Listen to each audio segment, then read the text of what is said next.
vamos a ver hoy día, trataremos de ver, yo digo, en lo posible, lo que es la resurrección de Cristo y la ascensión de Cristo, ¿ya? Vamos a ver también lo que son los estados de Cristo y también eh, lo que es los oficios de Cristo, ¿ya? Entonces vamos a compartir pantalla acá, denme un segundito, vamos a la teología 3, aquí está. Ya, aquí está la clase 4 y 5. Ya, vamos a-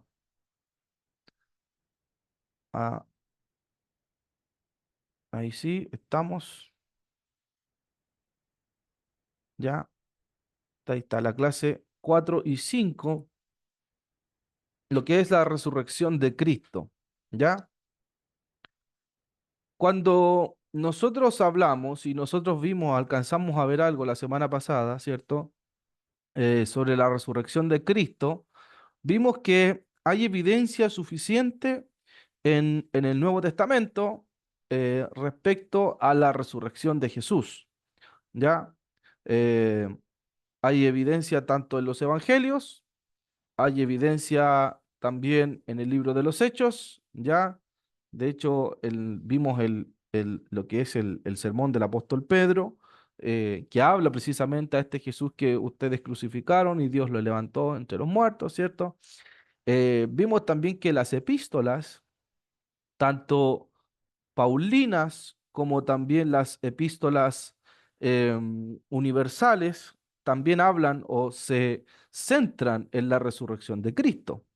Pablo, el apóstol Pablo en Corintio, también plantea, hace todo un bosquejo doctrinal sobre lo que es la resurrección de los muertos. Entonces, es interesante verlo, ¿ya? Y el Apocalipsis también muestra repetidas veces, ¿cierto?, al Cristo resucitado que reina el cielo y predice su regreso, ¿cierto?, para conquistar. Entonces, todo el Nuevo Testamento está impregnado de lo que es la resurrección del Señor, ¿ya? Ahora, la naturaleza de la resurrección de Cristo, vimos que a diferencia de otros resucitados como Lázaro, ¿cierto? Que volvió a su cuerpo y después volvió a morir naturalmente, Jesús no volvió a una vida humana ordinaria, ¿ya? Jesús resucitó y no volvió a una vida eh, finita, donde él en algún momento iba a partir, no. En lugar de eso, el Señor, ¿cierto?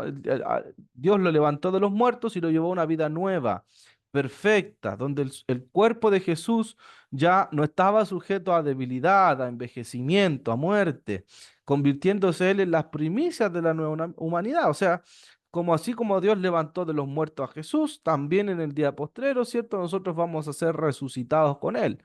Y de hecho, todo el querigma apostólico, el querigma tiene que ver con la predicación de los apóstoles, está centrado precisamente en este hito. Cristo murió y Cristo resucitó y Cristo fue exaltado hasta lo sumo. Eso se llama en teología el querigma apostólico, ¿ya? Nosotros cuando predicamos acerca del querigma es el mensaje de salvación. Cristo murió, Cristo resucitó y Dios lo exaltó hasta lo sumo. Ya, muy similar a lo que plantea el apóstol Pablo en Filipenses capítulo 2, ¿ya? Entonces, es el querigma. Ya, por lo tanto, la naturaleza de Jesús es distinta a cualquier persona normal que resucitó, en este caso como Lázaro. Ahora, también tenemos el reconocimiento de Jesús por sus discípulos. Ya en varias ocasiones después de la resurrección, Jesús quizás no fue reconocido de inmediato por aquellos que lo conocían bien, ¿cierto? Lo que podría sugerir una diferencia, a lo mejor en su apariencia física. No sabemos más allá de lo que, cómo habrá sido ese cuerpo, pero sin embargo, aunque haya habido alguna diferencia, no era tan significativa porque los más cercanos a él lo lograron identificar, ¿ya? No es que apareció como lo planteaba el docetismo, una especie de fantasma allí, no. Lo que lo vieron, cierto, resucitado, lo reconocieron, lo lograron ver antes y después de la resurrección, o sea, no había una mayor diferencia, ¿ya? Ahora, estas cualidades que tenía el cuerpo de Jesús, mantuvo un cuerpo físico tras su resurrección, ¿cierto? Podía ser tocado, ¿se acuerdan? Podía ser visto y realizaba funciones físicas como cualquier ser humano, comía, bebía, ya, o sea, no era un fantasma. Muchos han planteado, ¿no? A lo mejor fue una, de hecho, recuerdo que lo vieron en la disertación, algunos pensaban que era una histeria colectiva, a lo mejor alucinación masiva. Pero es imposible que haya una alucinación colectiva. Mayormente alucinaciones son individuales, a menos que estén en el efecto de las drogas, pero es imposible casi. Ya, por lo tanto, no era un fantasma, no era una alucinación, no era algo que estaba allí de manera falsa, no, porque él podía comer, podía beber, ¿ya? Entonces, aunque pudiese aparecer y desaparecer, vimos que no significaba que eso no fuera algo que se repetía en la Biblia. Todavía a lo mejor no podemos explicar el pasaje bíblico de Felipe que está en un lugar y se traslada a otro, ¿cierto? ¿Se acuerdan con el eunuco?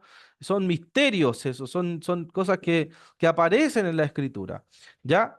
Por lo tanto, sugieren que estos fenómenos sí pueden ser explicados como milagros sin la necesidad de suponer que Jesús dejó de tener un cuerpo físico, ¿ya? Entonces, eso es importante. Él resucitó no como un fantasma, él resucitó, ¿cierto? Como una persona normal, con su cuerpo físico, se le podía ver, se le podía palpar. ¿Ya? Ahora, debate sobre este cuerpo, eh, sobre la naturaleza del cuerpo resucitado. ¿Ya? Se discute en algunos lugares la interpretación de algunos estudiosos, ya como en el caso de Murray Harris, que proponen que el cuerpo de Jesús podría haberse materializado y desmaterializado, ¿ya? Em, Sugiriendo una existencia no corporal. O sea, hay debate, por supuesto que va a haber debate, principalmente desde el mundo a lo mejor más liberal, planteando que una especie como de transición que aparecía, desaparecía, se materializaba, se desmaterializaba, ¿cierto? Em, entonces, como una especie, no sé si se acuerda, como el chasquido de Thanos, ¿ya? Así como que una especie así plantean algunos que se desmaterializaba y después volvía a aparecer. Ahora, eso no tiene mucha lógica, pero también debemos entender que principalmente los debates surgen también en el contexto del liberalismo teológico, del método científico. Pero es imposible meter a Jesús en el método científico. Es difícil. Mientras a Dios no lo atrapemos, es imposible. ¿Ya? Por lo tanto, algunos planteaban, ¿cierto?, que las escrituras podría verse que Jesús traspasaba esto, se materializaba, desmaterializaba. Ahora, sin embargo, vimos evidencia suficiente, ¿cierto? Tenemos evidencia suficiente para señalar que el cuerpo de Jesús era físico y él mismo enseñó a sus discípulos que así era, ¿ya? Especialmente cuando les dijo que tocaran sus manos y tocaran sus pies, ¿ya? Entonces, ese debate hoy día a lo mejor todavía puede existir, pero nosotros creemos, ¿cierto?, que Jesús resucitó en forma física. Si no, seríamos o estaríamos alineados a lo que es el docetismo y eso es una herejía. ¿Ya? Entonces, la importancia de la resurrección física. ¿Por qué es importante? Porque se argumenta que si el cuerpo de Jesús no hubiera sido físico, las enseñanzas, por lo tanto, de Jesús y los relatos del Nuevo Testamento habrían sido engañosos, ¿cierto? ¿Por qué? Porque significa que Jesús entonces no tenía qué naturaleza humana, ¿cierto? Significaba que Jesús no era un auténtico humano, ya que era un hombre especial, que era, a lo mejor tenía algo distinto. Pero nosotros vimos en la humanidad de Jesús que precisamente él era un auténtico humano, ya un auténtico humano. La resurrección física de Jesús, por lo tanto, no solo afirma, dice, su identidad, sino que es fundamental para nuestra fe, ¿ya? Es fundamental para nuestra fe. ¿Por qué? ¿Qué nos demuestra eso? Que es una victoria sobre la muerte. Es una victoria sobre la muerte y como una promesa de la resurrección futura para todos los creyentes. ¿Ya? Entonces, eso es importante, ¿ya? Ahora, vimos también que el Padre y el Hijo participaron en la resurrección, ¿se acuerdan? Que vimos la semana pasada. Algunos plantean que fue el Hijo que solamente, otros que fue el Espíritu. Por ahí dice que Dios lo levantó de los muertos, pero la conclusión para nosotros es que tanto el Padre como el Hijo participaron en la resurrección, ¿ya? Y participó también el Espíritu. O sea, estuvieron los tres actores allí de la Trinidad operando, operando precisamente en la resurrección de Cristo, ¿ya? Algunos se pueden quedar a lo mejor pensando en la forma, quién fue, quién lo hizo, quién no lo hizo, pero ¿qué es lo central en todo esto? Que Jesús resucitó. Eso es lo central.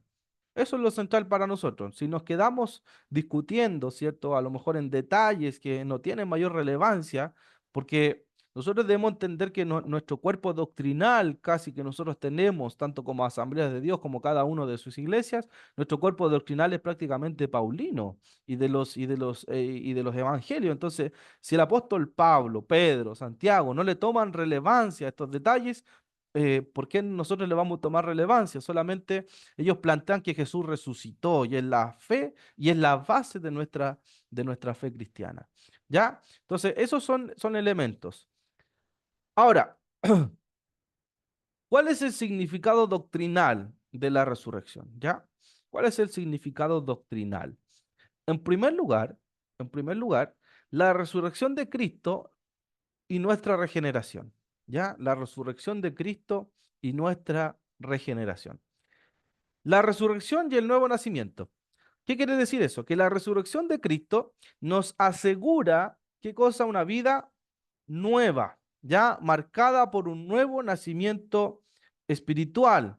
Ya la resurrección de Cristo nos asegura una vida nueva, ya marcando en este caso un nuevo nacimiento espiritual. Primera de Pedro 1:3. ¿Cierto? Dice, bendito el Dios y Padre de nuestro Señor Jesucristo, que según su gran misericordia nos hizo renacer, nos hizo renacer para una esperanza viva. ¿Por qué? Por la resurrección de Jesucristo de los muertos, ¿ya? Por lo tanto, la resurrección de Cristo doctrinalmente a nosotros nos permite nacer de nuevo. ¿Cuál es la figura de nacer de nuevo? La muerte, ¿cierto? Tiene que morir el viejo hombre y resucitar el nuevo hombre o la nueva mujer.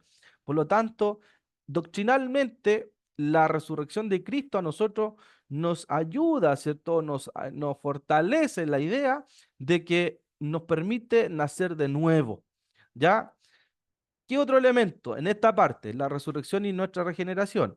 Que Jesús, al resucitar, alcanzó una nueva calidad de vida. No podríamos llamar esta vida de resurrección, ¿ya? Lo cual se refleja en nuestro nacer de nuevo, ¿ya? Con un espíritu vivificado y capacitado para la obediencia y comunión con Dios, ¿ya? Ya ustedes no son gentiles, dice Pablo, ¿cierto? Vosotros ya no sois gentiles, ¿cierto? Dios ha hecho un nuevo hombre, ya está ahí la figura, nuevo hombre, muerte, resurrección, nuevo hombre, nueva mujer, nuevo nacimiento, ¿cierto? Aquellos que están en Cristo, las cosas viejas pasaron, y aquí son todas hechas nuevas. ¿Ya? Entonces, también, y aunque nuestros cuerpos permanecen sujetos a la debilidad, ¿cierto? En nuestro espíritu recibimos el poder de la resurrección. Por lo tanto, Dios nos considera resucitados con Cristo, haciéndonos, miren lo que es interesante, partícipe de los méritos de Cristo en su resurrección. ¿Ya? Efesios 2, del 5 al 6, dice, aún estando nosotros muertos en pecado, ¿cierto? Muertos en pecados, nos dio vida juntamente con Cristo. Por gracia sois salvos, dice ahí. Y juntamente con Él, ¿cierto? En Él nos resucitó, dice Pablo, nos resucitó y asimismo no solamente nos resucitó, sino que nos hizo sentar ¿dónde? En lugares celestiales con Cristo Jesús. O sea, todo el querigma apostólico, toda la proclamación, nosotros también participamos en esto con Cristo, juntamente con Cristo. Participamos en la muerte, participamos en la resurrección y participamos en lo divino, dice, porque juntamente después de la resurrección que resucitamos nosotros con Cristo, nos sentó, dice, en lugares celestiales. O sea, la resurrección de Cristo nos permitió a nosotros vivir todo este ciclo de Cristo que Él vivió, lo vivimos nosotros como iglesia. ¿Ya? Entonces, por eso que es importante doctrinalmente Jesucristo y en nuestra regeneración. ¿Ya? Nos dio poder espiritual. El mismo poder que resucitó a Cristo, dice Pablo, obra también en nosotros, dándonos fuerzas para el ministerio cristiano y la obediencia. ¿Ya? O sea, hay un poder, ese poder que resucitó a Cristo también obra en, en nosotros. ¿Ya? Dice Efesios, ¿y cuál la supereminente grandeza de su poder para con nosotros, los que creemos, según la operación del poder de su fuerza, la cual operó en Cristo, y resucitándole de los muertos y sentándole a su diestra en los lugares celestiales? ¿Ya? Ese poder que operó en Cristo, la cual operó en Cristo, también opera en nosotros. ¿Ya? También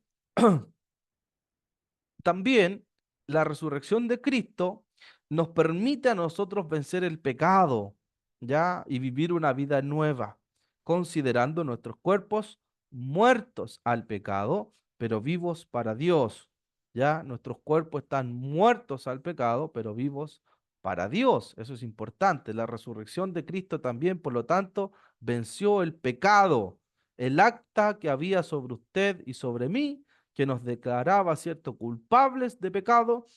La resurrección de Cristo nos libera de aquello, ¿ya? Y poder para el ministerio. Después de su resurrección, Jesús prometió el poder del Espíritu Santo para hacer ¿qué cosa? Testigos, ¿cierto? Y recibiréis poder y me seréis testigos y llevar a cabo la obra del reino con un poder renovado para proclamar el Evangelio y vencer la oposición. ¿En qué estado Jesús señala esa promesa? Después de su resurrección. Después de su resurrección. No la dice antes. Antes, ¿qué dice? No los dejaré huérfanos, ¿se acuerdan? No los dejaré huérfanos, ¿ya? Cuando Él estaba en su autenticidad, sino que dejaré con vosotros el Espíritu Santo. Listo, dejó el Espíritu Santo. Muere Jesús, es resucitado, y después dice, después de ser resucitado, aparece, ¿cierto?, la promesa que está en el libro de Joel, y me seréis testigos. No se muevan, me seréis testigos, porque recibiréis, ¿cierto?, el poder del Espíritu Santo. Entonces, después de la resurrección de Cristo, aparece la obra del Espíritu Santo en nuestra vida, ¿ya? Para ser testigos, para anunciar a este Cristo, ¿ya? Por lo tanto, el primer eje doctrinal es la resurrección de Cristo y nuestra regeneración. Segundo eje doctrinal, la resurrección de Cristo asegura nuestra justificación. ¿Ya? Importante, justificación. ¿Ya? Em, Relación entre Jesucristo y la resurrección y la justificación. El apóstol Pablo nos señala, ¿cierto?, que nuestra justificación está relacionada principalmente con la resurrección de Cristo.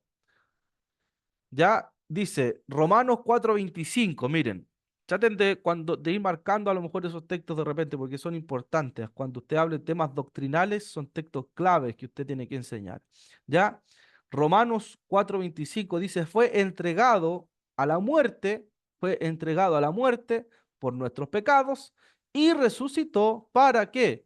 Para nuestra justificación. ¿Ya?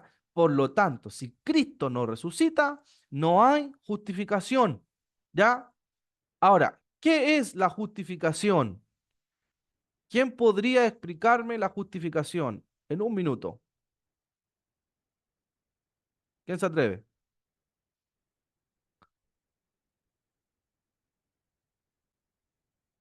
Justificación. ¿Qué es la justificación? Cuando hablamos de justificación, ¿a qué se está refiriendo el apóstol? ¿A qué nos referimos nosotros como cristianos? No, Cristo me justificó. ¿Pero qué es justificación? Que Dios nos hace justos. ¿Ya?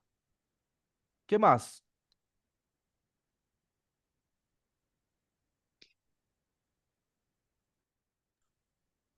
Ya. Para entender la justificación, debemos entender que nosotros éramos culpables, usted y yo éramos culpables, ¿cierto? Éramos culpables porque acerca del pecado, éramos culpables.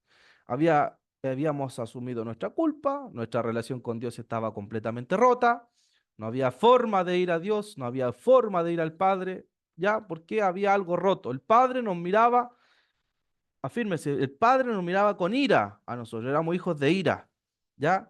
Por lo tanto, lo que viene a hacer Cristo es quitarnos, escúchame bien, quitarnos la culpabilidad que había sobre nosotros. Él asumió la culpa del pecado, Él se lleva la culpa en la cruz del Calvario y nos declara entonces ante el Padre, nos declara justos. No, él dice, en términos prácticos, dice, no, Padre, ellos son justos. ¿Por qué? Porque Jesucristo asumió la culpa. Él asumió la culpa que estaba sobre nosotros, cargó nuestros pecados, los llevó a la cruz, expió nuestros pecados en la cruz cuando corrió la sangre por el madero. Por lo tanto, Él nos ha declarado justos delante del Padre. Por eso, no por los méritos de nosotros, por méritos humanos, sino a través de la resurrección, Él nos ha justificado.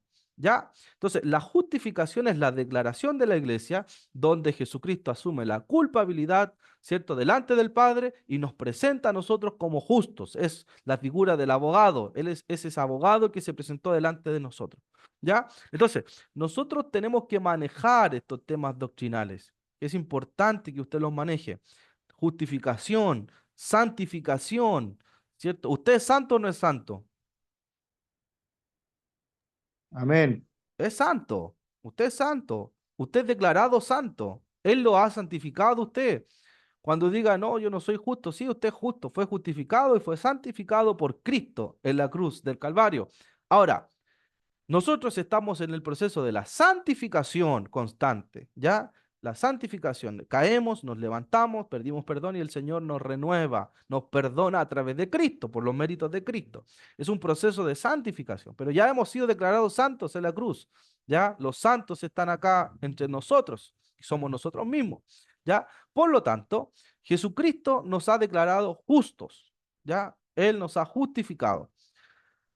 Segundo, la resurrección es la declaración de Dios de que aprueba la obra redentora de Cristo. ¿Ya? Con la resurrección Dios confirma que no queda penalidad sobre usted ni culpa. ¿Ya? Si Dios no aprueba el sacrificio de Cristo, si el Padre no aprueba la muerte de Cristo, ¿qué no pasaría entonces? No resucita. Y si Cristo no resucita, hermanos, estamos en el horno. ¿Ya? Entonces, es importante esto, ¿ya? La resurrección de Cristo, por lo tanto, doctrinalmente, también significa la aprobación de Dios en la obra redentora. Ya por eso es que Él resucita y confirma, por lo tanto, que ya no hay culpa en nosotros, no hay penalidad sobre nosotros. El acta que había sobre nosotros que nos declaraba culpable es traspasada a Cristo en la cruz, ¿ya? Y en esa penalidad o esa culpabilidad, entonces eso ¿saben cómo se llama en teología? Anoten esto. Eso se llama la teología de la sustitución. Sustitución. ¿Ya? ¿Qué significa eso en teología? Que Jesucristo fue nuestro sustituto en la cruz. ¿Ya? Eso se llama sustitución. Él fue nuestro sustituto. Tomó el lugar que nosotros deberíamos haber tenido allí, ya en la penalidad. Como éramos culpables, debíamos, ¿cierto?, morir. Pero Él fue nuestro sustituto en la cruz, ¿ya? Si usted busca después, quiere profundizar más allá, va a encontrar vasto material sobre la sustitución, ¿ya? Y tercero, al resucitar a Cristo, Dios también declara nuestra justificación en virtud de nuestra unión con Cristo, aplicando, por lo tanto, la aprobación de la obra redentora en todos los que confían en Él, todos los que confían en Cristo y abrazan a Cristo, por lo tanto, el Padre los mira, ¿cierto?, con aprobación. De hecho, Efesios capítulo 2, si no me equivoco, dice que Él nos hizo parte de la familia de Dios, ya somos parte de su familia. Ya, o sea, hay una declaración potente sobre la iglesia que hace el apóstol Pablo. Dice, ya no sois extranjeros ni advenedizos. Ahí el término extranjero es forastero, o sea, no tenía ni un derecho. El extranjero ya no tenía derecho, el forastero menos. Tenía que pagar por el derecho de vivir allí. Entonces dice, ustedes ya no son forasteros, sino que son parte de la familia de Dios. ¿Ya? Entonces, tenemos eso. ¿Ya? Tres, significado de la resurrección. Perdón, acá está. Tres. Tercer eje doctrinal. Tercer eje. El segundo que vimos era, ¿cierto? La resurrección asegura nuestra justificación. ¿Ya? Estamos viendo elementos doctrinales para que no se me pierdan. Elementos doctrinales de la resurrección. ¿Qué afecta a nuestra doctrina la resurrección de Cristo? Nuestra, la resurrección de Cristo, por lo tanto, también asegura que nosotros también recibiremos cuerpos perfectos de resurrección. ¿Ya?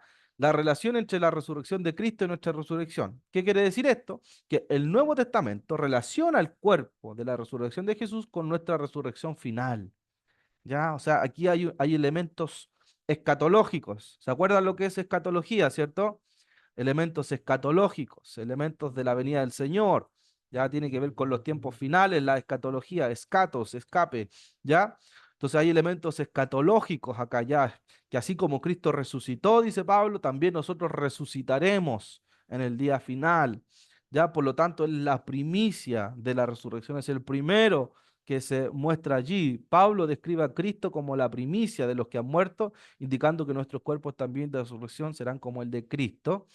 Y aunque Cristo retuvo las cicatrices de la crucifixión como recordatorio eterno, nuestros cuerpos resucitados serán perfectos, sanados y sin cicatrices. ¿Ya? Por lo tanto, esos son los ejes de la resurrección. ¿Ya? En primer lugar, vamos a hacer en primero, evidencia del Nuevo Testamento. Segundo, la naturaleza de la resurrección. Tercero, el Padre y el Hijo participaron de la resurrección. Tercer punto. Cuarto punto, significado doctrinal de la resurrección. Ya, ahí llevamos cuatro. Ya, donde ahí vimos la regeneración, la justificación, ¿cierto? Y la resurrección. Quinto lugar, el significado ético de la resurrección de Jesús. Ya vamos a ver el significado ético de la resurrección de Cristo. Qué nos demanda esta resurrección? ¿Qué implicancias éticas tiene? ¿Ya? La aplicación de la resurrección a nuestra obediencia. Pablo nos anima a mantenernos firmes en la obra del Señor, sabiendo que lo que hacemos tiene un valor eterno debido precisamente a la resurrección. Primera de Corintios 15, ¿ya? Dice, así que hermanos míos, amados, estad firmes y constantes, firmeza y constancia, creciendo en la obra del Señor, siempre sabiendo que vuestro trabajo en el Señor no es en vano. Estad firmes, estar constantes, ¿ya? Es un asunto ético, mantener la firmeza en nuestra vida, ser constantes en esto, sabiendo que todo lo que hacemos, ¿cierto? No es en vano, tiene un resultado, tiene una recompensa más allá. Y, y muchas veces nuestra recompensa no está acá, hermanos. ¿Ya? Eh, la recompensa no está acá. No, no, hay muchas veces que nosotros vamos a ver la recompensa más allá, más allá del sol, como dice la canción. No acá, la eternidad se comienza a vivir desde acá. No es una eternidad ya, desde acá comenzamos nuestra eternidad a vivirla, ¿ya? Entonces, esto nos da gran esperanza y una aplicación un poco pastoral. Hace mucho tiempo atrás falleció un gran hombre de Dios. No sé si han escuchado a David Wilkerson. David Wilkerson fue un tremendo predicador de la palabra, un evangelista, reconocido también, participó de las asambleas de Dios por muchos años y, y él falleció en circunstancias que muy lamentables. Él tuvo un accidente de tránsito en Estados Unidos y falleció. Decían algunos escritores que cuando David Wilkerson salía de su lugar de oración, Estados Unidos temblaba, porque siempre él tenía una palabra de profecía, una palabra que venía de parte del trono del Señor. Entonces, cuento corto, cuando él fallece, ¿cierto? Muchos se preguntaron, pero ¿cómo David falleció en esa circunstancia? Uno esperaría que David Wilkerson falleciera de viejo, de anciano, ¿cierto? Si era un gran hombre de Dios, ¿por qué fue así? un hombre que entregó su vida al Señor, un hombre que él perdió a una nieta por cáncer, él tuvo una vida muy difícil, pero él siempre se mantuvo firme en la obra del Señor. Entonces, eh, ¿qué reflexión quiero llegar con esto? Es que a veces no importa la circunstancia en que se dé la muerte. Yo puedo estar acá un día, entregar mi vida al Señor, hacer, pero la recompensa no la voy a ver acá. Da lo mismo la muerte muchas veces, como llegó a la vida de David Wilkerson, ¿cierto? Uno esperaría y decía, Señor, ten misericordia de él y que fallezca de anciano, no. Pero fue un accidente trágico, traumático para la familia, pero sus hijos decían eso. O sea, la recompensa de nuestro Padre no está acá. No importa cómo haya fallecido, cayéndose un avión, muerto, lo que sea. Pero nuestra recompensa está allá, en la eternidad. Nuestra recompensa está allá. Nosotros somos peregrinos solamente. Entonces, cuando nosotros vemos el significado de la resurrección, nos damos cuenta que esta resurrección que un día tendremos junto a nuestro Señor es lo más maravilloso que nosotros podemos tener. Y todo lo que vivimos acá es de paso solamente, es de paso, enfermedades, cesantía, problemas en salud nuestros hijos, problemas en salud nuestros, situaciones familiares complicadas, tantas cosas que nosotros vivimos son cosas que están de paso y no se comparan con lo glorioso que va a ser el día de mañana. ¿Ya? Entonces es interesante sacar reflexiones también de esto, porque nos ayuda a confiar en el Señor y ver que los problemas son pasajeros, están allí, pero en algún momento eso va a acabar. ¿Ya? Entonces nos debe animar la resurrección de Cristo a perseverar, dice Pablo, a estar firmes y constantes. ¿Ya? Otro importante es el enfoque en la recompensa celestial. La resurrección nos permite esperar, paciencia, una recompensa en el cielo y fijar nuestra mente en las cosas de arriba, ¿cierto? Poner atención en las cosas de arriba, dice Pablo en Colosenses, sabiendo que viviremos eternamente con Cristo. Mirad lo que está arriba, ¿ya? Em, en Colosenses 3:1. ¿Cierto? Dice, pues, si habéis resucitado con Cristo, mire, mire interesante, si habéis resucitado con Cristo, dice Pablo en Colosenses 3:1, buscad las cosas de arriba, donde está Cristo, sentado a la diestra de Dios. Pongan la mira en las cosas de arriba. Esto no significa que usted va a mirar al cielo, no. Está diciendo que pongan más atención en lo eterno, pongan mayor atención en lo que está allá en lo eterno, no en las de la tierra, porque ustedes ya murieron, habéis muerto y vuestra vida está ¿dónde? Escondida con Cristo en Dios. Y cuando Cristo, vuestra vida, ¿cierto? Porque en el 3 dice, y vuestra vida está escondida en Dios. Sin embargo, ¿qué es la vida? Cuando Cristo, vuestra vida, se manifiesta, entonces vosotros también seréis manifestados con Él en gloria. ¿Ya? Entonces, un enfoque en nuestra recompensa, en tener paciencia. Y tercero, debido al poder de la resurrección que habita en nosotros, Pablo nos exhorta a no permitir que el pecado reine en nuestra vida y a vivir para Dios. ¿Ya? O sea, no es por nuestra fuerza, es por el poder de Cristo que habita en nosotros que podemos vencer la tentación. Pueden vencer la tentación, podemos hacerlo éticamente, porque el poder de Cristo que habita en nosotros nos permite, nos da la garantía de poder vencer la resurrección. ¿Ya?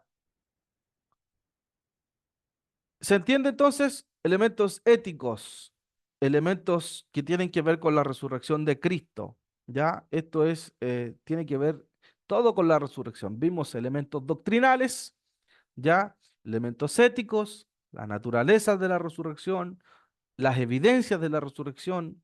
O sea, prácticamente la resurrección me atrevería a decir que es casi uno de los elementos doctrinales más importantes en el Nuevo Testamento, la resurrección de Cristo. Desde allí se basa toda la teología paulina, la teología de Pedro, la carta a los hebreos, los evangelios, ¿cierto?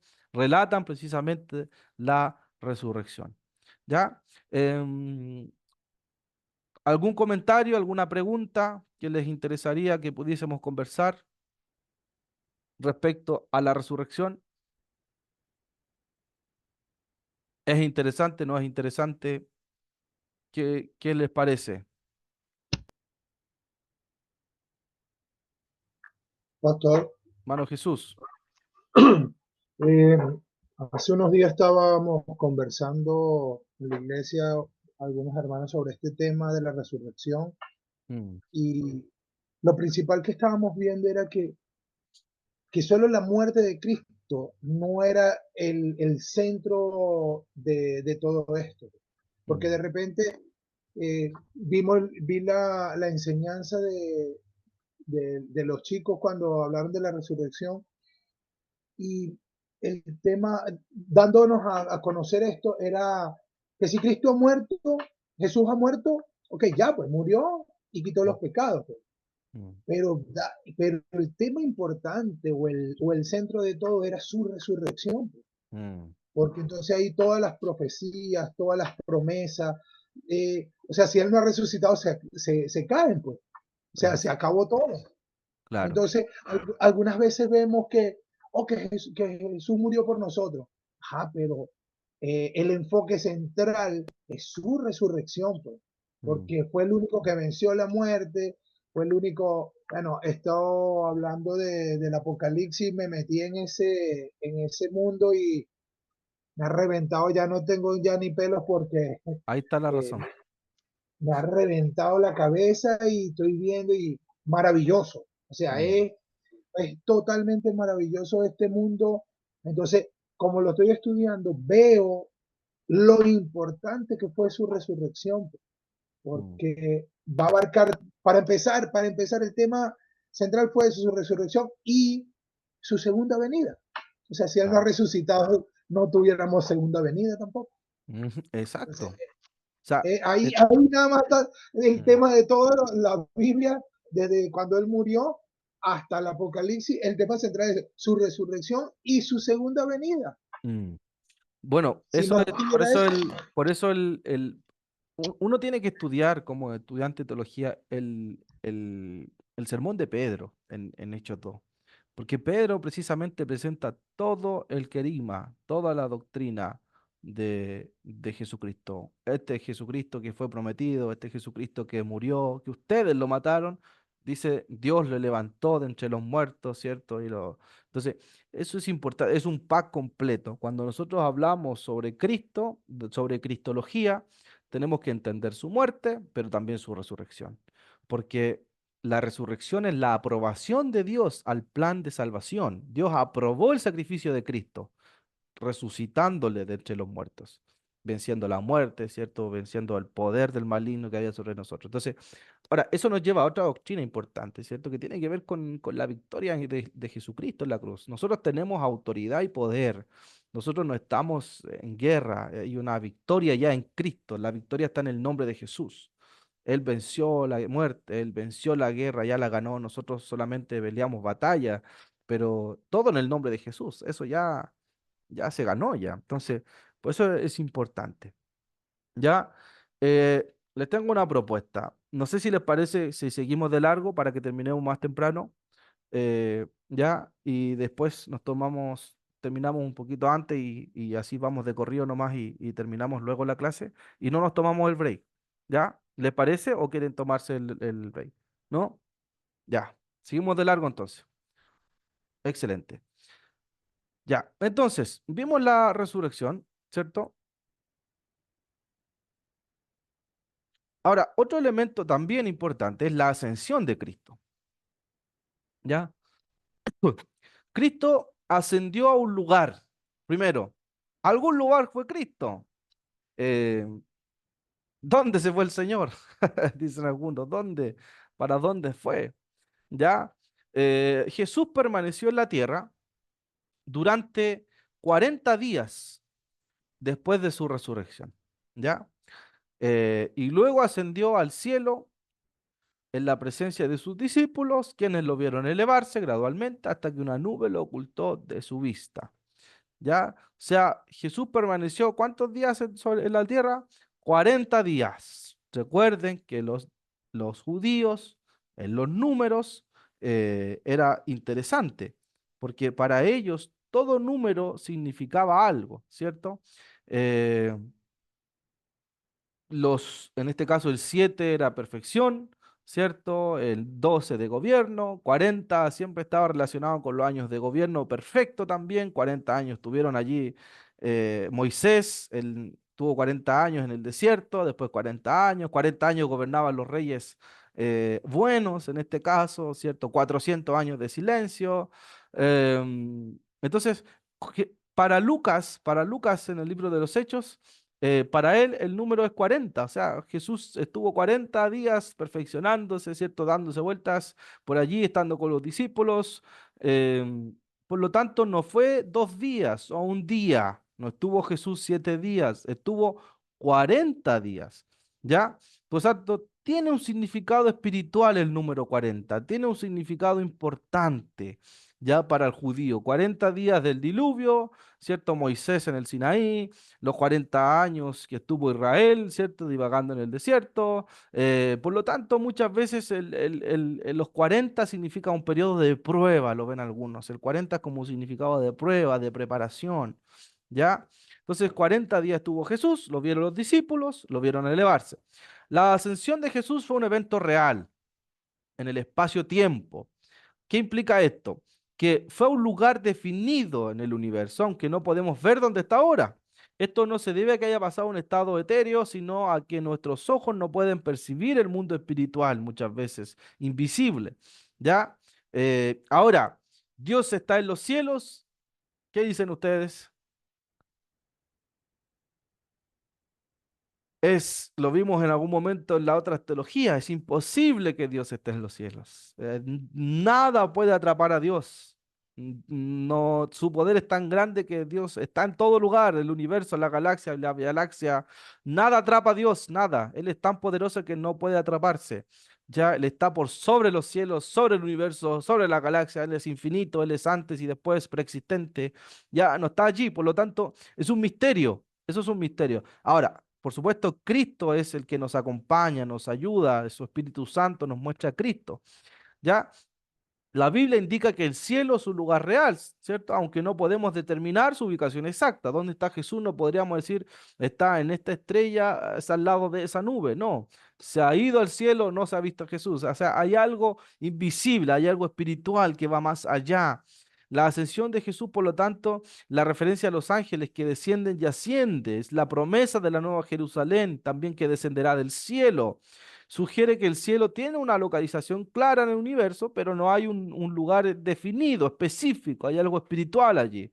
¿Ya? Entonces, Cristo ascendió a un lugar. Segundo, Cristo recibió como Dios hombre una gloria y honra que no había tenido antes. Dice que cuando Jesús ascendió al cielo recibió una gloria, honor y autoridad que no había tenido antes como alguien que es tanto Dios como hombre, 100% Dios y 100% hombre. Él fue glorificado, exaltado hasta lo sumo. Ya él recibió una gloria, una honra allí cuando ascendió. Ya Dios lo exaltó hasta lo sumo, dice Pablo, y le dio un nombre que es sobre todo nombre. Está allí para que en el nombre de Jesús se doble toda rodilla, ¿ya? Entonces, Pedro en Pentecostés afirmó también que Jesús fue exaltado por el poder de Dios. Pedro también lo señala, él fue exaltado, fue glorificado, ¿ya? Pablo declaró lo mismo, que Dios lo exaltó hasta lo sumo, ¿ya? Y que fue recibido ¿qué? En la gloria. O sea, hay algo, allí fue Jesús recibido en algún lugar. En el cielo, dice también, coros angelicales alaban a Cristo, proclamando digno es el Cordero que ha sido sacrificado de recibir el poder, la riqueza, la sabiduría, la alabanza, la fortaleza y la honra, la gloria y la alabanza. O sea, el Cordero recibe alabanza, gloria, ¿ya? Por lo tanto, la ascensión de Cristo es un evento que es relatado por Lucas en Hechos y es relatado también en el Evangelio de Lucas, ¿ya? Si usted quiere estudiar más allá, vaya a estudiar más allá esa parte, pero por lo menos Lucas y Hechos lo relatan, ya fue recibido fue recibido en gloria, fue recibido en alabanza, ya, por lo tanto eso es importante. Tercero, también las escrituras señalan que Cristo está sentado a la derecha de Dios, ya, eso es importante. La ascensión de Cristo, ¿cierto? Al ascender al cielo, Jesús se sentó a la derecha de Dios. Un acto conocido como sucesión a la diestra de Dios. Este hecho es significativo porque indica que Jesucristo completó la obra de redención y recibió autoridad sobre todo el universo. ¿Se acuerda cuando hablamos sobre el Hijo del Hombre? que lo vimos hartas veces, hijo de hombre que tiene autoridad, dominio, poder. Ya el sentarse a la diestra del Padre ya significa, es un acto de autoridad. Ya la obra está completa y ahora yo soy el que tengo poder, autoridad sobre la creación. Ya, eso es la diestra de Dios. Dijo el Señor a mi Señor, ¿cierto? ¿Se acuerdan del salmista? ¿Ya? ¿Qué más nos menciona esta ascensión? Que el Antiguo Testamento predijo este evento como se menciona el Salmo 110:1, que dice, siéntate a mi derecha hasta que ponga a quienes, a tus enemigos por estrado de tus pies. Por lo tanto, al sentarse a la diestra, nuevamente Jesús demostró que había terminado y completado su obra redentora. Ya es un cumplimiento del, del Antiguo Testamento, del salmista. ¿Ya? Autoridad sobre todo el universo también. Sentarse a la derecha de Dios también simboliza que Cristo recibió autoridad suprema, como Pablo describe en Efesios, donde Jesús está por encima de todo poder y dominio. En Pedro, en Primera de Pedro 3:22 también, donde Jesús tiene a todos los ángeles, autoridades y poderes sometidos a él. Ya, o sea, Jesús al ascender y sentarse a la derecha de Dios, por lo tanto también tiene autoridad sobre todo el universo. También este acto le otorgó la autoridad, porque el derramamiento del Espíritu Santo vino después que Cristo asciende, ¿cierto? ¿Se acuerdan? Después de que Cristo asciende, viene el derramamiento del Espíritu Santo. Por lo tanto, el acto de sentarse a la diestra de Dios y terminar la obra redentora también significa que se cumplió la promesa de Joel y se derramó el Espíritu Santo sobre la iglesia del Señor, como lo declaró Pedro en el libro de los Hechos. ¿Ya? Él al cumplir su obra redentora y estar sentado a la diestra del Padre, por lo tanto, le dio autoridad, poder y derramó su Espíritu Santo. Y aunque Jesús está sentado a la diestra de Dios, no significa que esté inactivo, no significa que terminó, no. También es visto de pie a la derecha de Dios. ¿Se acuerdan de Esteban? Dice que yo vio a Jesús sentado allí, ¿cierto? A la derecha de Dios. Y caminando entre los siete candelabros, como dice Apocalipsis 2, indicando que su continua partición en actividades celestiales. Jesús sigue trabajando, sigue obrando allí. Está sentado, pero está trabajando, se está moviendo, movilizando. ¿Ya? Continúa su obra allí en los cielos. ¿Ya? Por lo tanto, la ascensión de Cristo hasta acá, Cristo ascendió a un lugar, fue a un lugar. Segundo, Cristo fue recibido con gloria y honra. Tercero, Cristo está sentado a la mano derecha del Padre. Cuarto, tiene importancia doctrinal. ¿Cuál es la importancia doctrinal? La ascensión de Cristo, que Jesús anuncia nuestra futura ascensión al cielo con Él. Estamos unidos en Cristo en su obra redentora, lo que implica que también seremos llevados al cielo, ¿cierto? Algunos pasajes bíblicos subrayan al final de nuestra vida, seguiremos los pasos de Jesús y estaremos con Él para siempre. Miren, se dan cuenta que todo lo que hizo Jesús o todo lo que el proceso que vivió nosotros también lo vivimos. Morimos con Él, resucitamos con Él, nos sentó con Él en lugares celestiales y volveremos con Él, ¿cierto? Y tendremos un lugar de honra allí. Entonces participamos con Cristo, nosotros participamos en por lo tanto también participamos de los padecimientos de Cristo. ¿Ya? Significa que vamos a tener pruebas, por supuesto, porque somos participantes de la obra de Cristo. Por lo tanto, participamos también en sus padecimientos. ¿Ya? La ascensión de Cristo, en segundo lugar, nos asegura que nuestro hogar definitivo será ¿dónde? En el cielo, ¿cierto? Estaremos allí en un lugar, ¿cierto? Celestial, hay una promesa para nosotros. En Juan 14, él promete que va a ir a preparar moradas. ¿Han leído ese pasaje, cierto? Va a ir a preparar moradas para nosotros y volverá para llevarnos con él a esa morada, dándonos la certeza que viviremos con él eternamente. ¿Ya? Y también a través de nuestra unión con Cristo compartimos parte de su autoridad también. Aunque aún estamos en la tierra, tenemos autoridad espiritual sobre las fuerzas del mal en el nombre de Jesús. O sea, ese poder que obró en Cristo obra en nosotros y tenemos autoridad sobre los demonios, autoridad sobre el mal, ¿cierto? Porque participamos con Él también en la autoridad. Ahora, autoridad nuestra, no, autoridad en el nombre de Jesús, ¿ya? Por lo tanto, hay una autoridad también que Dios nos ha eh, delegado, ¿ya? Entonces, tenemos en Cristología, hemos visto la resurrección de Cristo, la muerte de Cristo, las herejías en torno a Cristo, la ascensión de Cristo. Todo eso tiene que ver con la Cristología. Por lo tanto, los estados de Cristo, ¿cuáles son los estados de Cristo? Ya, terminamos la ascensión, ya, hasta ahí. 4 puntos, la ascensión. Ascendió, fue recibido en gloria y honra, está sentado a la diestra de Dios y la ascensión de Cristo tiene una importancia doctrinal en nuestra vida. Nuestra futura ascensión con Él, tenemos un lugar celestial, hay un hogar que nos espera y tenemos autoridad con Cristo. Usted y yo tiene autoridad con Cristo. ¿Ya? Hermano Pastor, Jesús. ahí, ponga la otra lámina, por favor, que estaba leyendo algo y Y si no no estoy quiero, claro en algo. Por favor. Dice la seguridad de nuestro hogar celestial. La ascensión de Jesús nos asegura, según Juan dice que Él nos promete prepararnos un lugar en el cielo. ujú. ¿Cuál es la pregunta? Nos está preparando, esa es la pregunta. Nos está Ah, preparando un lugar en el cielo. lo que pasa es que tenemos que entender lo que habíamos hablado de la ascensión. Cuando se habla un lugar en la morada celestial o la morada que el Señor nos está preparando, no tenemos la certeza de si es un lugar físico, tal así como se nombra, porque nosotros pensamos en cielo, pensamos en las nubes, pensamos allí, pero siempre que se habla en la escritura hay un lenguaje metafórico, recuerden, hermenéutica, el lenguaje metafórico. Por lo tanto, cuando nosotros hablamos sobre el lenguaje metafórico, el cielo no precisamente se refiere a un cielo físico. Hay un cielo espiritual, hay un cielo que tiene que ver más allá. La figura de cielo tiene que ver con eternidad, la figura de cielo tiene que ver con descanso. De hecho, es Juan precisamente el que escribe el Apocalipsis que también confirma esta promesa.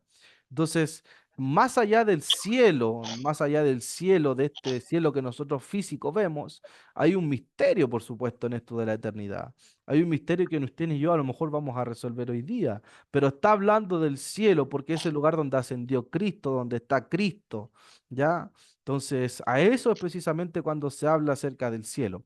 Miren, algunos creerán a lo mejor que es el cielo literal, otros creerán que no es el cielo literal, pero precisamente se refiere a otro lugar, no a este lugar donde estamos. Es un traslado a otro lugar. Eso es lo que se refiere Juan.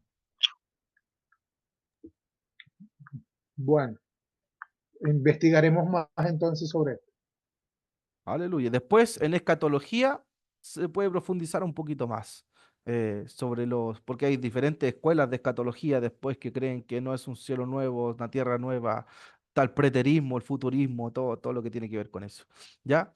Em, los estados de Cristo, ya, los estados de Cristo, esta enseñanza de los estados de Cristo se refiere a las etapas que Jesús experimentó ya en relación con la ley terrenal, su autoridad y la recepción de honra y gloria. Estos estados se dividen en dos categorías, ¿ya?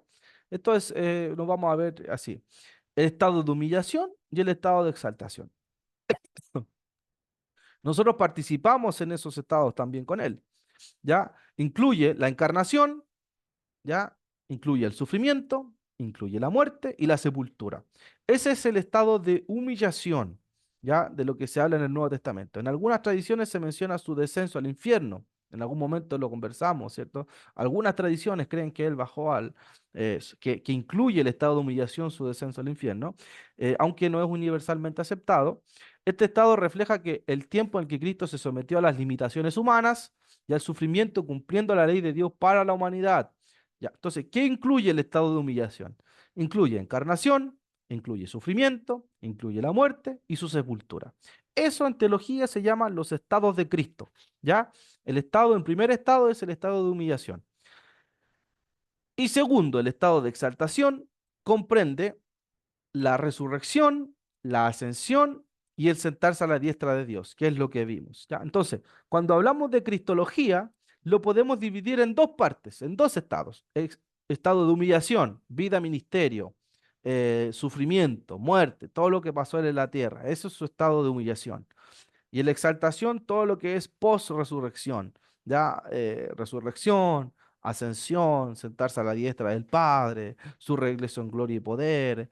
Por lo tanto, este momento marca el estado de Cristo en el momento, perdón, en el que Cristo es exaltado y recibe autoridad, honra, cumpliendo así su papel redentor de manera gloriosa y definitiva. ¿Ya? Entonces, eso Eso, tiene que... eso, eso puede decir lo que el estado de humillación es 100% hombre y el estado de exaltación 100% Dios. Excelente, así es. La humillación, ¿cuál es la humillación más grande de Cristo? Hacerse hombre. Esa es la humillación más grande para él. Dejar su preexistencia, estar allí en el seno del Padre y hacerse hombre. Ese es el estado de humillación de Cristo. Ya fue parte de nosotros, comió, compartió con nosotros, dícese de nosotros humanidad, participó, sufrió, lo quisieron apedrear muchas veces, lo abofetearon, le pegaron. O sea, participó en ese estado de humillación. Y el estado de exaltación en su divinidad, ¿cierto? Fue eh, glorificado, fue exaltado y se le dio un nombre que es sobre todo nombre. ¿Ya? Y también Jesús el Cristo, sus oficios. Ya con esto vamos a ir ya avanzando y terminando. Em, Jesús el Cristo, sus oficios. Habían tres oficios de Cristo en el pueblo de Israel. ¿Ya? O sea, habían tres oficios principales en el pueblo de Israel, principalmente en el Antiguo Testamento. Había el profeta, como en el caso de Natán, ¿cierto? El profeta Elías. Ese era un oficio, eran oficios que habían en el Antiguo Testamento. Estaba el oficio del sacerdote, como Abiatar, como Aarón, ¿ya? Y estaba el oficio del rey, como el rey David. Esos eran oficios que habían allí, que eran oficios importantes. Habían escuelas de profetas, estaba el profetismo en ese tiempo, ¿cierto? Habían escuelas de profetas, estaba el profeta, estaba el sacerdote y estaba el rey. Esos eran oficios que habían en el Antiguo Testamento. Estos oficios eran distintos. ¿Qué hacía el profeta? El profeta comunicaba el mensaje de Dios al pueblo, el sacerdote ofrecía los sacrificios, las oraciones, alabanzas a Dios en el nombre del pueblo, y el rey era el que gobernaba al pueblo como representante de Dios, ¿ya? En este caso el rey era el representante de Dios en el tiempo de Israel. Tienen que recordar que la monarquía aparece con rey Saúl, anteriormente estaban los jueces. El último juez es Samuel, ¿cierto? El último juez es Samuel, por lo tanto allí comienza después de Samuel la monarquía. Y estaba el oficio en ese caso del rey. Estos tres oficios eran un tipo de Cristo. ¿Qué es un tipo de Cristo? Es una figura, ¿cierto? Es una forma que había, es un símil de lo que iba a ser el Mesías, lo que iba a ser Cristo. Ya, por lo tanto, anticipaban la obra de Cristo estos tres oficios, tanto el profeta, el sacerdote y el rey. Ya, por lo tanto, ahora podemos examinar de nuevo la obra de Cristo pensando en el significado de estos tres oficios y categorías. Cristo cumplió estos tres oficios, fue rey, sacerdote y profeta, ¿cierto? Como profeta nos reveló a Dios y da a conocer las palabras de Dios. Ya, eso es como profeta. Cristo como profeta nos revela a Dios, Él nos muestra a Dios. Como sacerdote ofreció un sacrificio a Dios a nuestro favor y Él mismo es el sacrificio. Y como rey, Él gobierna sobre la iglesia y también sobre el universo. Ahora, ¿cómo lo hacemos acá?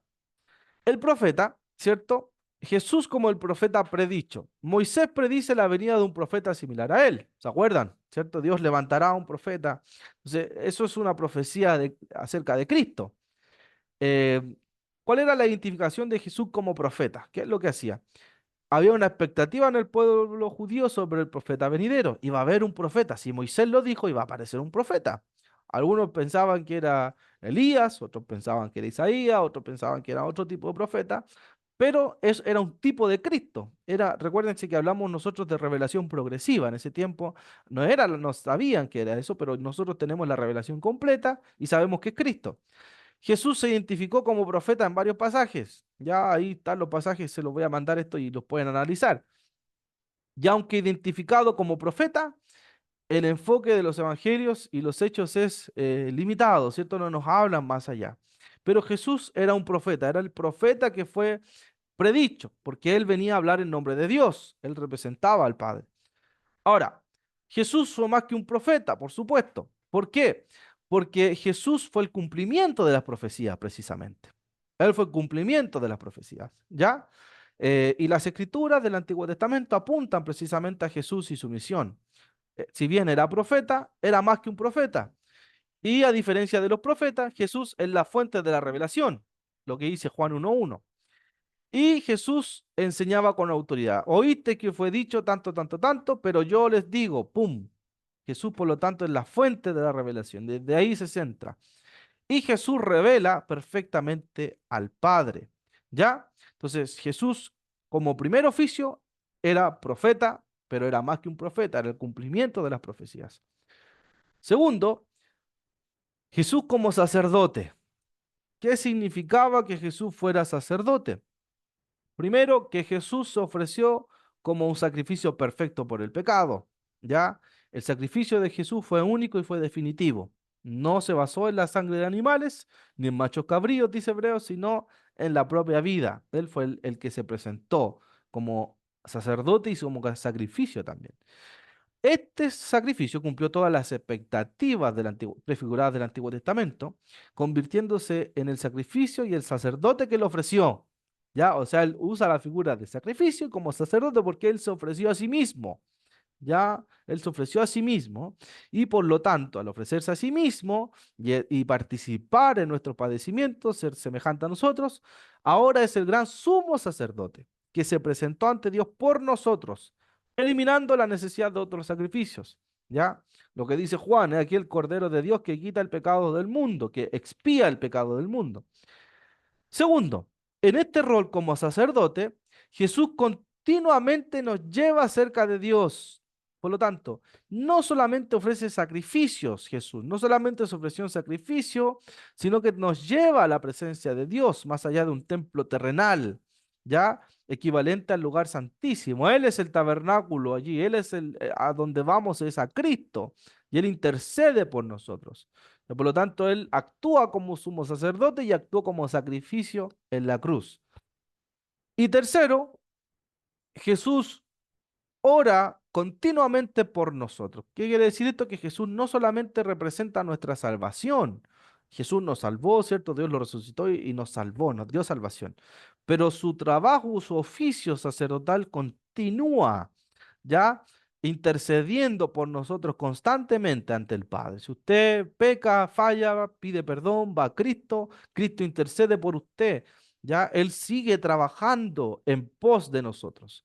Ya, por lo tanto, la intercesión no es solo una presencia simbólica, sino que también incluye peticiones específicas a nuestro favor.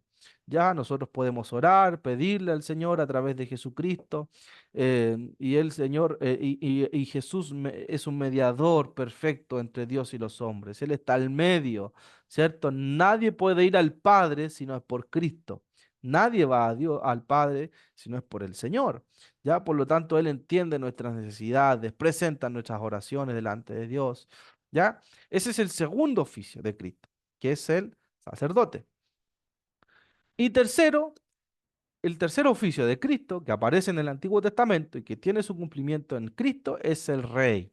Ya, es un rey no terrenal.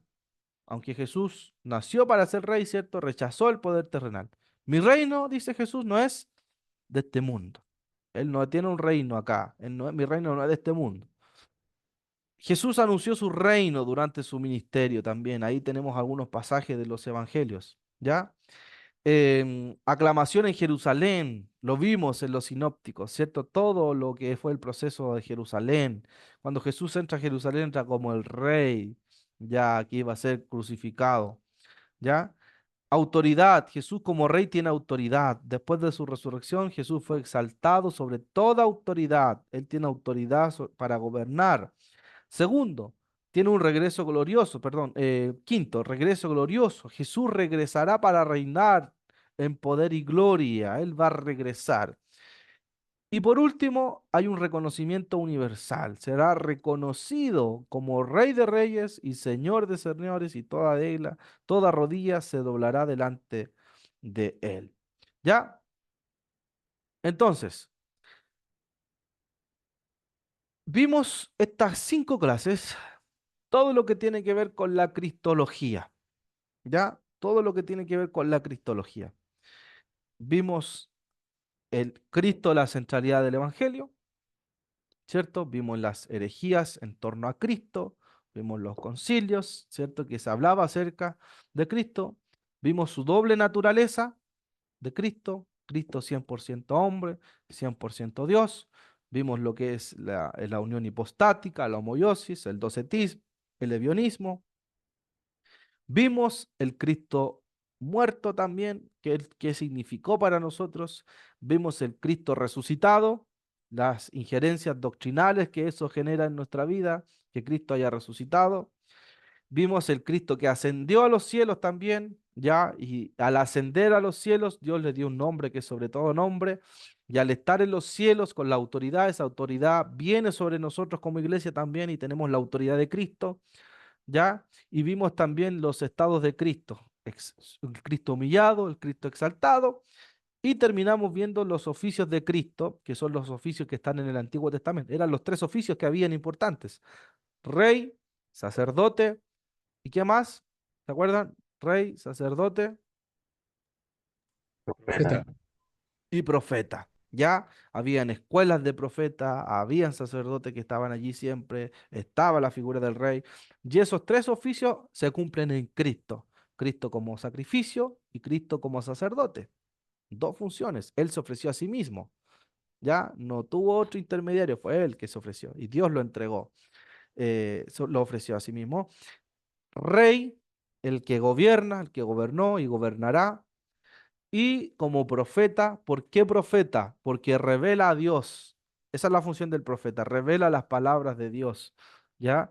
Entonces, ahora, es más que un profeta, por supuesto, porque Cristo es el cumplimiento de las profecías. ¿Ya? Pero es un oficio que él cumplió también. ¿Ya? Entonces, eso es lo que es en Cristología. ¿Ya?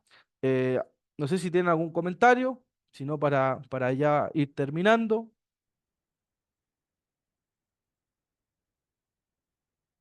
¿No?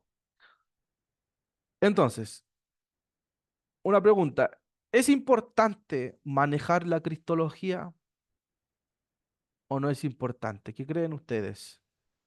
¿Es importante manejar conceptos cristológicos? Mano Rogers. Sí, pastor, que es importante porque es el centro de todo lo que se habla. Mm, Es el centro de todo conocimiento histórico mm, basado en lo que ya hemos aprendido, porque hablamos de Cristo y hablamos de la verdad de Dios en Cristo. mm, Solo por Cristo entendemos que nosotros tenemos salvación. mm, Pensaba, mientras usted hablaba, yo decía, por cuanto todos pecamos y estábamos destituidos de la gloria de Dios, mm, y para justificarnos dentro para salvación, no podría hacerse un ser humano normal para justificar eso. No podría pagarlo. mm, No hay algo que el hombre normal pueda pagar eso. Por lo tanto, hay acontecimientos dentro de la crucifixión de Cristo que trasciende quizá la razón humana para poder entender más allá. mm, Pero en lo que concierne en, siendo cristocéntrico, yo creo que es el fundamento principal de todo conocimiento, mm, Cristo. claro. Entonces, yo personalmente digo, yo soy un cristocéntrico, Mm, porque esa es la base fundamental del Evangelio y la base de toda doctrina que no me puede prácticamente mover de eso. exacto. Cuando uno está fundamentado en Cristo, creo yo, Mm, toda filosofía, el Espíritu Santo te discierne lo bueno y lo malo y uno con la doctrina de Cristo está basado en la verdad, pastor. mm, Creo yo así a grandes rasgos. sí, está bien, eso está bien, porque el centro del Evangelio es la obra redentora de Cristo. No son, miren lo que les voy a decir, no son los dones, no es la iglesia, No es el ministerio, los ministerios, pastores, profetas, no. El centro del Evangelio es Cristo. Es Cristo, es su obra, es su muerte, es su resurrección. Me atrevería a decir, no sé si dejar de grabar con lo que voy a decir, no. Pero me atrevería a decir que más que su ascensión es su resurrección. Porque ya después Jesús lo que hace en su ascensión es volver donde él pertenecía, ¿no? Pero la resurrección tiene que ver con la derrota a la muerte. Y la resurrección es la que nos trae justificación, nos trae salvación, nos trae redención, liberación. Entonces es lo central del Evangelio, es Cristo. Y no somos nosotros tampoco, pues, hermano. Nosotros estamos ahí siendo nada y es Cristo el Señor. Por eso es nuestro mensaje en las predicaciones que nosotros hagamos en las iglesias, en distintos lugares, en alguna parte de la predicación siempre nos tiene que llevar a Cristo, siempre. Aunque usted predique del Antiguo Testamento, principios, enseñanzas, tiene que tratar siempre, te lo digo como pastor también, de enlazarlo de alguna manera al plan redentor, tratar de llevarlo a Cristo. Porque cuando la iglesia habla de Cristo, exalta el nombre del Señor Jesucristo, el Espíritu Santo se derrama sobre esa iglesia. Cuando el mensaje es cristocéntrico, usted no tiene que manipular el ambiente, usted no tiene que manipular la atmósfera, usted no tiene que manipular nada. Solamente exaltando el nombre de Cristo, viene el Espíritu Santo. Porque es el centro del Evangelio. Eso es el centro del Evangelio. Aún nuestras alabanzas tienen que ser cristocéntricas. Por muy bonita que suene la canción, por muy hermosa que suene la nota, si la alabanza no es cristocéntrica, es difícil que haya un mover del Señor. La alabanza tiene que ser centrada en Cristo, en el Evangelio. Hay muchas alabanzas, no solo, porque algunos dicen, no, las antiguas eran buenas. No, habían antiguas que eran súper antropocéntricas también, centradas en el hombre, en lo que el hombre siente, en lo que el hombre vive, pero tiene que ver con exaltar el nombre de Cristo. Y cuando la iglesia proclama a Cristo, la gente viene, trae, automáticamente viene la salvación a la gente, si no, no es algo, no es una pócima secreta, es declarando el nombre de Cristo. Lo que hizo Pedro, proclamó el evangelio de Jesucristo y la gente venía. Eso es nada más. Entonces lo que dice el hermano Roger tiene mucho sentido. Cristo es el centro de todo. Amén. Em, no sé si alguien más tiene algún comentario. ¿No? Ok. Pastor, Mano Francisco. si bien es cierto, yo obviamente estoy de acuerdo con ustedes que esto es cristocéntrico, pero creo que uno de los errores importantes que cometemos es justamente no conocer a Cristo. Mm, Y justamente la cristología no hace eso, el conocerlo, claro. porque el conocer cada uno de, de los episodios de su vida terrenal. Mm, Entonces, al conocerlo, obviamente podemos hablar y podemos también imitarlo en alguna forma. exacto. Sí. Sí, no podemos hablar de algo que no conocemos. No podemos imitar a algo, a alguien que no hemos visto cómo fue o cómo es. Eso es parte de nuestra práctica cristiana.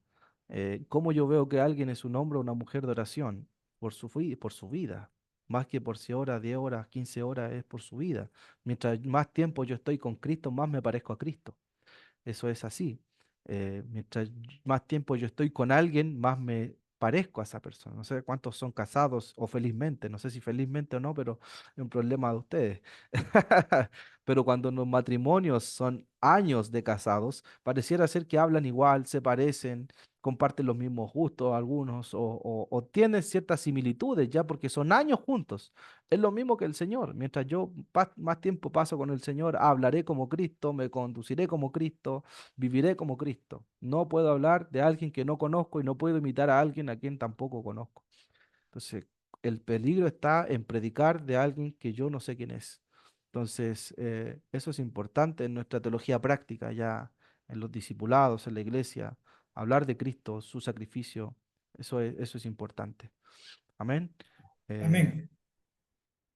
amén. Así que eso, vamos a dejar de grabar ya.